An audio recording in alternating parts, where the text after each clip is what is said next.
Yes, sir. Dr. Friedman, is there an economic system now or historically that has allowed free enterprise alone to determine which direction the economy goes? And secondly, I have a three-part question. Okay, fine. Secondly, in economics you have resources, and how to best use these resources is a value judgment, but it seems to me you can have either free enterprise decide or government decide or some combination. And don't you think combination would be the best alternative? And thirdly, if I can remember it, isn't there some benefit to having the government steal our money, which is what they do effectively? They hold a gun to our head and say, pay us 40% of your income or go to jail. They take this money and they give it mostly to government employees. Well, the government employees spend it. The marginal propensity to consume is pretty high. So the people who were robbed have to do something creative to get the money back. And isn't this creative activity the real wealth? Well, I take it that they would have to be still more creative if 98% were being spent by the government. No, the third part of your thing is just pure fallacy from beginning to end. Because if those people who are now government employees were employed in creative activity and productive activity, they would also be spending their money. And we'd have a greater total around. All you're doing, let's suppose for a moment, take the extreme case, that 40% is being used just to have people sit around. The fact that they spend their money doesn't alter the situation. The only product there is what the 60% produce. And that 60% is divided among the 100%. If those 40% are also producing goods, then there are more goods to go around among everybody. You are just involved in a fallacy of looking at dollars, which is important sometimes, instead of looking at the real product, the goods and services that people produce and people consume. Spending isn't good. What's good is producing. What we want to have is more goods and services. And as I say, the obvious indication that that's clear is that if your logic were right, it would apply it for 50%, 60%, 70, 90, 98, 100%. And obviously you would see that that would be a bunch of nonsense at that stage. It is desirable to have some money spent by government for those things, those services that we believe we can get more usefully and more effectively through government. If people are getting their money's worth, fine. That's why it's very desirable to have governmental expenditures take place at as local a level as possible. Because you, as a citizen of a small community, can judge whether you're getting your money's worth. You can decide that you want to spend it. But when it comes to the federal government, you tend to think that you're spending somebody else's money. And you are in a way. But he's spending yours. All right, now let me go back to the first two items. Is there any example of a society in which the fundamental determination of the direction of activity was determined by free enterprise, by free competition? Of course. Most of history. Most of societies today.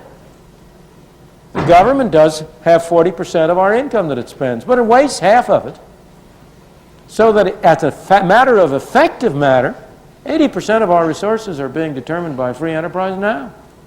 And if I go back to the whole period of the 19th century, to the whole period of the great growth of the U.S., to Britain in the 19th century, the period when Britain emerged as a leader of the nation, at the height of Britain's power as a leading nation in the world, at the time of Queen Victoria's Jubilee in 1899, I think it was, or something, celebrating the 50th anniversary, the Golden Jubilee of her reign.